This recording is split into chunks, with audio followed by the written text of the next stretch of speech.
But when you talk, say, about domestic violence, and there's a sort of thesis behind it, and I'm putting it in a bit of a nutshell here, so feel free to rephrase it, that men are, in the end, if men are pushed too far by a too aggressive of feminism, there will be a backlash, and that there is, there's a sort of undercurrent of violence, be it verbal. Oh, that's a warning, not a that's a warning, not it's a commentary warning on the that utility kind of of that. suggests that there may be sort of fault in those who push progressivism too far. They will get a backlash. Some people, of course, see that as a bit of a permissive environment for bad behaviour. Well, people tend to confuse describing the likelihood of something with supporting the fact that it exists. And I'm describing the likelihood of something, not supporting the fact that it exists. If you push too far on the left, you're going to get a backlash on the right. That's how things work. And this is just a derivation of that as far as I'm concerned. How does that work in the context of domestic violence? Oh, I don't think it's applicable in the context of domestic violence at all. I think those things are completely separate issues. I mean, you were mentioning to me just as we were chatting. And I was speaking only politically with regards to the backlash. That was a comment on political backlash. It had nothing to do with domestic violence. That's a whole different issue. But violence often pops up in your work as something you think drives things. That I think you've said in relations between men are regulated by a background threat of force, and in a sense that's why men have difficulty with women. Is it really so? No, that's why men have difficulty with women who are completely out of control. But who should control women? Well, other women themselves, men, society, just like everyone is controlled. I mean, you're controlled by society, I'm controlled by society, and thank God for that. I mean, funny. I mean, you described yourself as a liberal earlier, and I think a liberal doesn't think that a society controls women or men. Well, let's say regulates. I'm a psychologist as well. Yeah, regulates. I don't think he meant like literally control. He means that there are checks and balances to keep everybody in check, and that's just about it. That's why we have laws. But what is an out-of-control woman? What is this creature? How do we know when we met one? Well, I'm sure that you've met women in your life that acted towards you in a bullying and detestable manner. It's very difficult for women to cope with that because they don't have any real recourse. And female bullying can be unbelievably vicious. And usually that takes the shape of reputation destruction, innuendo, and gossip. It's well documented. It's very difficult to defend. No, men do it too, but men no. But the patterns, disproportionately women, in your view, or not? Sorry. Yes, disproportionately women. That's what the data indicate. I mean, if but men where are... is the data on innuendo and gossip? Well, it's among antisocial behavior among adolescents. It's a well-documented field. So, because people look at aggressive and antisocial behavior in women and in men. And in women, it tends to take the expression of innuendo, gossip, and reputation destruction. And in men, it tends to take the form of outright physical aggression. There's a whole literature on that. It's not a surprise to anyone. This has been known for 30 years. I mean, the rates of antisocial... I think the idea of the female gossip probably predates 30 years. Well, it does. By a long time, but that doesn't... doesn't make it gospel, but really, people does have... it? No, it doesn't. But people have looked at how women express... Look, women have to express aggression somehow unless you're willing to say that they're not aggressive. They tend not to do it physically, not to the degree men do, so they use other channels. And what other channels are there other than physical aggression if you're going to be aggressive? Well, you go after people verbally. You go after them with innuendo and gossip and reputation destruction. And that's how it works. And just to be clear, that you think that's predominantly a female modus operandi? It isn't that I think that. Well, it's that the clinical literature indicates that. It isn't that I think it. I don't understand what's so confusing about the concept that he's bringing forth right now. He's saying that women usually don't get violent, so therefore they have to use other methods. Very simple. They are violent, because they're emotional. Anybody that's emotional is violent, man and woman. But typically, women are a bit more emotional, so of course they have to be violent in some type of way. I'm not interviewing the clinical literature. I'm interviewing you. What do you think? Well, I'm a psychologist and a scientist, and I tend to base my opinions on what I've read in the broad, relevant clinical literature. I'm not making this stuff up. I studied antisocial behavior for like 15 years. I'm actually quite an expert on it. And so we know that men are more likely to look at it this way. All right. Women are much more likely to try to commit suicide. And men are much more likely to kill themselves. And the reason for that is that men use lethal force and women don't. Now that's a big difference. Okay, so then you say, well, women manifest aggression towards themselves and to others, but they don't use lethal force. They don't use physical force the same way men do. So they have to do it some other way. Why do what they are the have other to do ways? something some other way? That you Because can take people your are Hobbesian aggressive. war against. They have to do it some other way because men and women are different.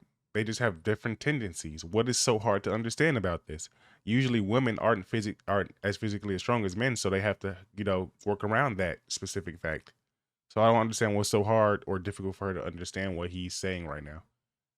I just don't understand. Yeah, so you're basically a Hobbesian. Life is No, I'm war of half all and against half. all. Half and half. Half Hobbes, half Rousseau. That's why I'm not an ideologue. Because I don't think that people are good or evil. I think they're both. Okay. I don't think that culture is security or tyranny. I think it's both. And I don't think that nature is benevolence or catastrophe. I think it's both. And that's why I'm not an ideologue. Okay. And I mean... And where do you stand on the Me Too campaign? Good thing? I think that it risks damaging the presumption of innocence. I mean, there's plenty Is there more to it than that? Oh, sure. Women face the arbitrary admixture of sexual advance and workplace performance all the time. It's a very complicated thing to sort out. We don't know how to sort it out exactly because, NBC, for example, the American TV station, has made it policy that you're not to hug your co-workers, which, may be true. Although I don't think it's the sort of thing that a corporation might be deciding for people. But we don't know exactly what the rules are for governing male and female behavior in the workplace because we've only been working together for about 35 years. We don't know after 35 years. 35 years isn't that long, first off. I know what she was going to say. After 35 years, we don't know how to do this. Well, it's not that long to collect data. But the other point he just made about corporations saying that women and men can't hug. I never heard of this. Like, really? Like, they actually made it a rule where you can't hug? What happened to individuality? What happened to making your own choices? But to be fair, it is a workplace. I don't know. I don't know if they have that right. I guess they have that right, but is it ethically good? Even though they have the right to do it, Yes, wouldn't it be possible to figure something out? Not when you're talking about a transformation in behavior that's that profound. I mean, we don't know how men and women can work properly together in the workforce. It's very complicated. But men don't know how to compete millions with of women. men and women across the world go to work together day in, well, day out. But you were the one who asked about Me You're Too. the one Me who. Too Don't is start with you're the one who. Me Too is Me Too is an expression of the fact that men and women are having a hard time regulating their behavior in the workplace. That's the only reason I responded to that, because the question was I think posed. it's more broadly suggesting that some men are having a grave problem with it. What is the lesson of the Harvey Weinstein story for you? Someone should have said something about Harvey Weinstein much sooner. But we could start somewhere else. We could start with Harvey Weinstein was wrong to do what he did before we get round to other people should have That's spoken implied. out. That's a secondary order issue. Fair enough. I thought that went without saying. Right, that's There are implied. going to be psychopathic predators. They're going to exist. And what has to happen is that people have to stop them because they won't stop themselves. And so I thought that was sort of implicit in. She wants to live up in like an idealistic society, which is fair, but it's not fair. Like, I don't even know why I just said that. I'm trying to be too nice right now. It's not fair that you think the world is all sunshine and rainbows. No, there are people that are sick in the world. We have to acclimate to it. Like he just said, somebody that was actually good should have said, something about Harvey Weinstein a lot sooner, which I think made sense. Her saying how about Harvey Weinstein didn't do what he did is like, what he did, that's the bad thing. Like, you can't say the perpetrator shouldn't have did what the perpetrator did because he wouldn't have been the perpetrator at that point, which is good, but that's just unrealistic. There are sick people in the world. We have to be realistic about this.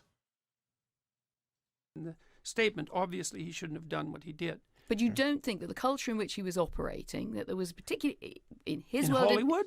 in his world and in many other worlds, that there was a culture of, this guy's a powerful guy. He's the great silverback gorilla here. Let him get on with it. Oh, I think that culture was everywhere in Hollywood, which is why I think Not it's just in actually Hollywood? quite...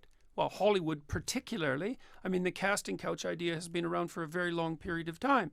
And I think that the Hollywood types who are all upset about this should look to their own devices with regards to the role they've played in fostering the culture that managed that. Yep. So, hang on, it sounds like the Well, Hollywood itself, or the you've got to women, think- or who? no, Who's supposed to the entire sort of culture. Yeah, We the were culture. talking about culture. Yes. So, I mean, it's certainly that the Hollywood. What's the sensible thing for women to do about Me Too? Hollywood does in fact promote degeneracy. So what do you expect when you go to Hollywood? It is a place in which people go to find fame, and then with that fame becomes fortune, and then with that fortune comes, degeneracy. That's just how it is. Usually when people have fortune, they have the authority and the means to do bad stuff, or like not even particularly bad, just like disgusting stuff. How about that? So yeah. To your mind, and what's the less sensible thing? That's a hard question. It isn't obvious to me exactly what men and women have to do in the workplace to make that kind of sexual predation much less likely, with also subjecting themselves to restrictions on the sexual aspect of their existence that would be unbearable. It's very difficult. What would be unbearable about that? Robots. How about everybody wears the same uniform? Yeah, robots. That's what the Maoists... Well, look, if you want to eliminate the differences between men and women sexually at the workplace, you have to constrain the sexual differences. Mm-hmm. I mean, men wear suits to work. Well, we right? don't have to eliminate the sexual differences for people to work together with respect. You have to eliminate them to some degree. Why? I'm genuinely because you're trying puzzled. the question here is, to what degree should sexually related behavior be impermissible at the workplace? Well, it depends on how you define it. Should you be able to dress attractively? And if you can dress attractively, what do you mean by attractively exactly? Like precisely. I got into trouble. I mean, I hope I'm dressed nicely today. You look very well dressed to me, right? You're a man, I'm a woman. We're both nicely dressed. Now we're getting on with the interview. What's the problem or perspective? Well, the problem is the boundaries of what constitutes nicely. She's being idealistic. This assumes that the people that are interacting with each other are good. I'm assuming he's good, Jordan Peterson. He seemed like a nice guy. I like him. And I'm assuming that she's good, even though I have no idea who she is. I'm just assuming, just by the interview. She's a bit iffy, but she's good. These are two good people. That's the point. There are bad people, though. There are people that do stupid things. So, I don't know. She's being very idealistic right now. Of course, that's a bad example because it's two good people. It's two good people that are right in the head.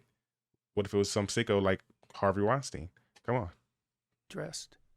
Because because part of what constitutes attractiveness, part of what constitutes nicely dressed is sexual attractiveness. Because you can't separate out human attractiveness, sexual attractiveness from human attractiveness.